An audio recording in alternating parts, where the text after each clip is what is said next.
Chers et frères de Christ, paix, joie, grâce, amour à chacun, à chacune de vous, au nom de notre Seigneur Jésus-Christ, en ce vendredi de la 5e semaine du temps ordinaire. Je voudrais avec vous partager et méditer aujourd'hui sur le texte de la première lecture du livre de la Genèse au chapitre 3, versets 1 à 8, qui pour moi est un texte que nous pouvons appeler de discernement spirituel. Pourquoi? Parce que ce texte nous montre la logique et le cheminement de comment la tentation fonctionne dans notre vie pour que nous puissions tomber dans le péché. Le péché, c'est quoi en effet? C'est le fait de s'éloigner de Dieu, de l'amour de Dieu. Le fait de s'éloigner de ce qui fait notre existence, de ce qui fait notre dignité, de notre vie. C'est le fait de renoncer, de refuser Dieu. Le texte commence évidemment parce que il nous fait comprendre comment le malin agit dans notre vie. Et comment il n'est pas capable de nous obliger à faire les choses si nous ne le laissons pas entrer dans notre vie. Il nous contrôle à partir de l'extérieur, mais avec ce que nous acceptons qu'il nous tient à l'intérieur. Et souvent cela passe par nos désirs non tenus bien en main. Imaginez par exemple, vous écrivez quelque part, interdit, je vois souvent les plaques quand on marche en ville, dans certains pays, on est interdit d'uriner ici. Alors souvent, vous voyez qu'il y a des gens qui vont là faire ça. Interdit de toucher, il y a quelqu'un qui va toucher. Parfois, quand on met un interdit, on a l'impression que c'est alors là que ça réveille la curiosité, l'envie des gens. C'est comme si quand vous mettez un interdit, la première réaction parfois c'est qu'on a l'impression que vous trompez. Ce qui est là est attrayant. On pourrait dire que l'interdit attire. Dans le cas de ce moment où Dieu demande à Adam et Ève de ne pas manger du fruit de l'arbre de la connaissance du bien et du mal.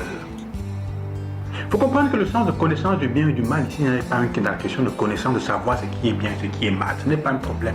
Mais c'est le fait de pouvoir décider soi-même de ce qui est bien et de ce qui est mal. Ça, c'est le sens de la connaissance du bien et du mal. C'est-à-dire que je décide moi-même de ce qui, c'est moi qui décide ce qui est bien. Et en fait, c'est quoi? C'est le pouvoir de Dieu. Et en effet, Satan pour ruser,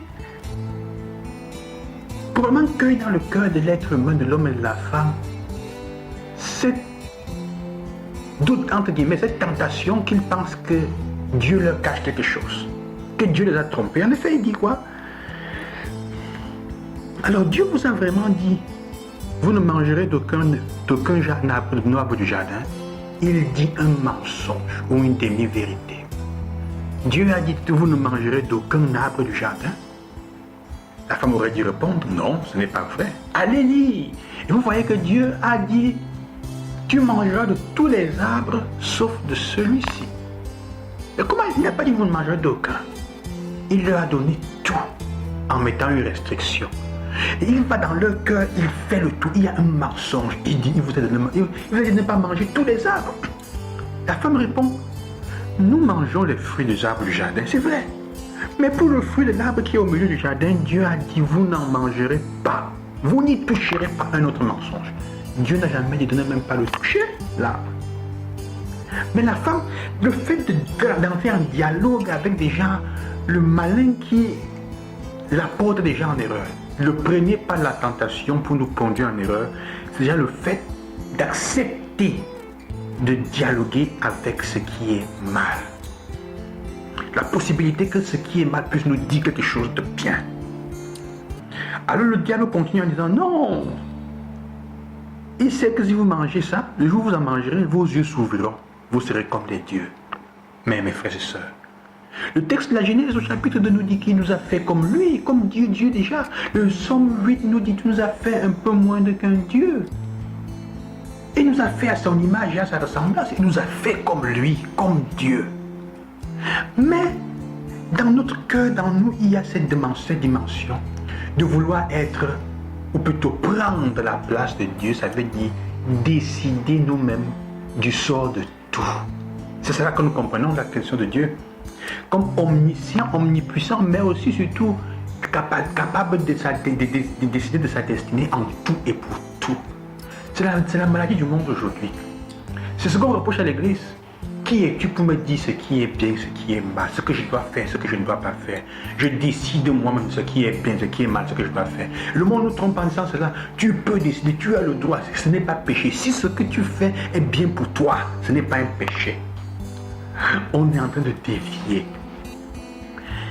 Le mal fonctionne comme ça. La principale chose qui te fait, tu peux t'autodéterminer. Dieu te trompe.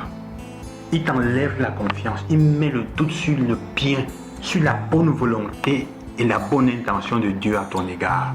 Première chose. Il met le doute sur la bonne intention de Dieu à ton égard. Il sait que vous allez être comme lui. Vous allez l'égaler. La conséquence, c'est quoi? Quand ils ont mangé le fruit qui semblait... le texte suivant, c'est quoi? C'est que... Ça, c'est l'autre chose. Le mal commence à se présenter comme quelque chose qui semble être appétissant, désirable,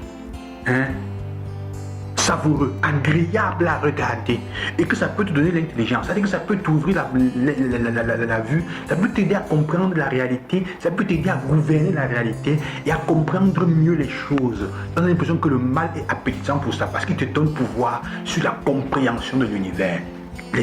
Il te donne l'intelligence, il va donner. Mais quand ils ont mangé, leurs yeux s'ouvrirent et qu'est-ce qu'ils se font? Ils se rendent compte simplement qu'ils sont nus. Ils se rendent compte de ce qu'on nous a dit dès le début. Ils étaient nus, ils n'en avaient pas honte. Le péché, l'interdiction quand elle est enfreinte, la mort c'est quoi? C'est le fait qu'ils tombent, comment dire, ça ne fait que qu'ils se rendent compte de la profondeur de leur vulnérabilité. Ils deviennent conscients de façon négative de leur vulnérabilité. Ils prennent conscience qu'ils étaient nus. Leur vulnérabilité devient pour eux un poids. Le mal te porte seulement à être plus conscient de ta vulnérabilité. Tu amasses de l'argent en plus tu penses que ça va te donner n'importe quoi, mais à la fin tu meurs comme les autres et tu n'as pas de pouvoir sur la mort et sur la maladie, sur les événements de la vie. Ça ne fait que te rendre plus conscient de ta créaturalité, que tu es un être faible. Mais on le vit ça, tu vas le vivre maintenant comme une faiblesse, comme si Dieu t'avait trompé. C'est l'unique chose. Ils sont trompés et ils entrent dans un circuit qui va leur faire... Quand Dieu les a créés, ils n'avaient pas honte de leur nature. Maintenant, ils ont honte de ce qu'ils sont. Le mal te porte à avoir honte de la vérité que tu es, à être malheureux. Le malheur, c'est ça. C'est la honte pour ce que nous sommes. Ne pas accepter la vérité de ce que nous sommes. Or, être auprès de Dieu, c'est apprendre. Il t'aide à accepter cela. Alors, c'est un peu ça. Il va t'ouvrir les yeux comme Jésus dans l'évangile. Il ouvre les yeux. Il t'aide à ouvrir tes sens pour devenir ce que tu es, pour voir les choses au vrai jour. Sœurs et frères, que le Seigneur nous aide à rester attentifs, à ne pas accepter que les doutes entrent dans notre cœur sur la bonté de Dieu pour nous. Sinon, c'est comme ça qu'on est dans le péché. Et le péché originel, c'est ça. Penser que nous ne sommes pas comme Dieu, qui nous a trompés. Et notre orgueil nous pousse à vouloir l'égaler. Nous sommes déjà comme lui, fait à son image et ressemblance, capable d'aimer. Que Dieu vous aide et vous aime, qu'il vous aide à vous aimer davantage et accepter vos limites et vos faiblesses. À demain. Loué soit Jésus-Christ.